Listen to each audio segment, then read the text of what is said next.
నాకు తమ్ముడికి ఈరోజు వంట చేయకమ్మా. ఎందుకు?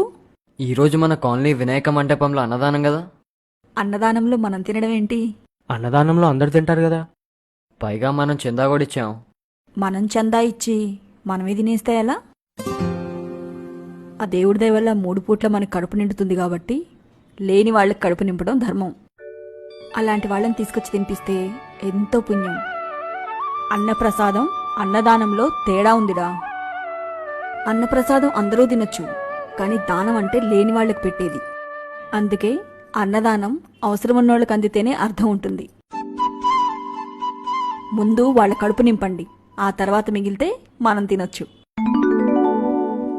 సరే అమ్మా.